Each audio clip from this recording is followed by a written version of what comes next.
Hola, mi nombre es Cristian Carrasco y estoy aquí junto con mis compañeras Carla García, Flavia Silva, Yasmín Villanueva, Milagro Saavedra y Nixie Barnechea. Hoy vamos a explorar un tema muy interesante, la evolución de la ciencia, centrándonos en la psicología y su transformación desde sus raíces hasta su desarrollo como una disciplina científica. Sócrates, en el siglo V a.C., influyó profundamente en la psicología y la filosofía a través de su enfoque de autoconocimiento y la máxima "conócete a ti mismo".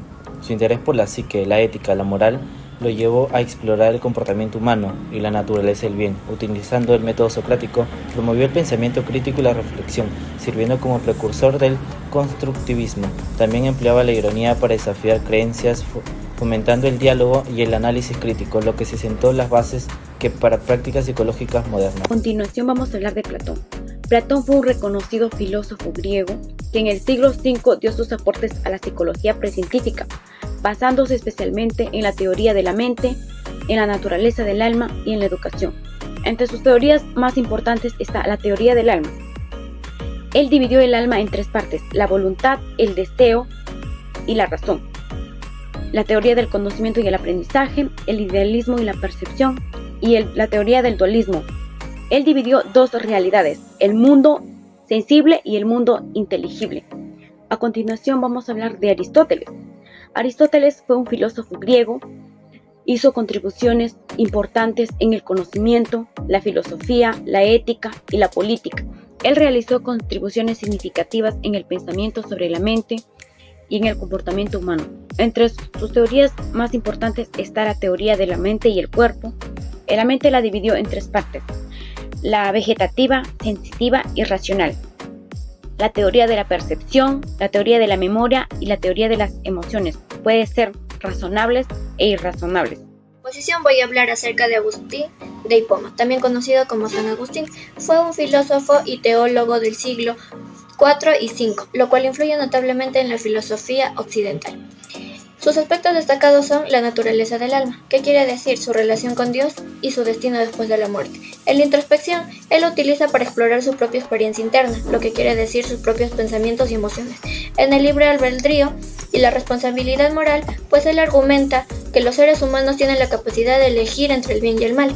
La relación entre la fe y la razón. Su trabajo promueve la idea de que la fe y la razón pueden coexistir, influyendo en el pensamiento psicológico y filosófico. Voy a hablar también acerca de Felipe Melanchthon, que fue un teólogo y reformador alemán, conocido por su papel de la Reforma Protestante. Él a lo largo de su vida promueve la educación y la enseñanza del Evangelio, fundando varias instituciones educativas. Las teorías que él destaca son la justificación por la fe, la sola escritura, sinergia, la educación y formación, entre otros. René Descartes escribió el libro Las pasiones del alma. Su obra más importante fue el discurso del método, que es un método ideal para toda especulación científica. El principio de todo conocimiento es poner todo en duda. Descartes proponía una duda metódica que sometiese a juicio todos los conocimientos de la época.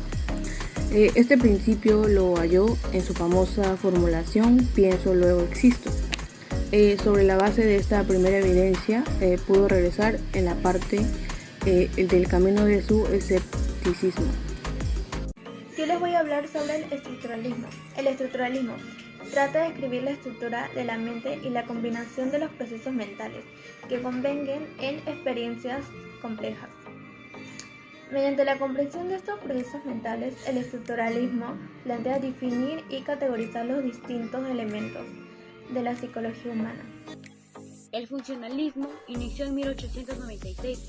Su principal representante es William James.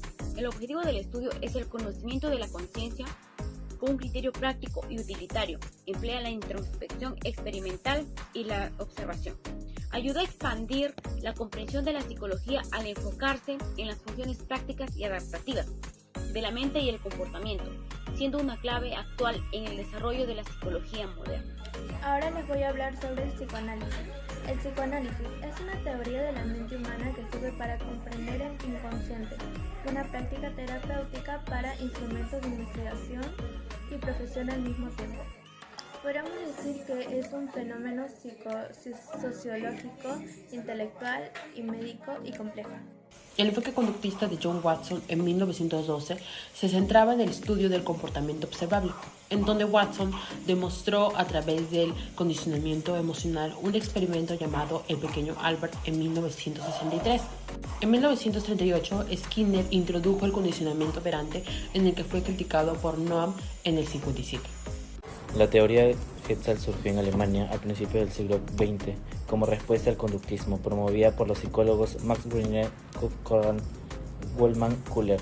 Se centra en los procesos mentales, enfatizando que los seres humanos son activos en la percepción y en la creación de imágenes coherentes a la realidad, más allá de una simple suma de información sensorial. También hablaré acerca de la psicología humanista, lo cual es un enfoque psicológico que se centra en el potencial humano y la búsqueda de la autorrealización.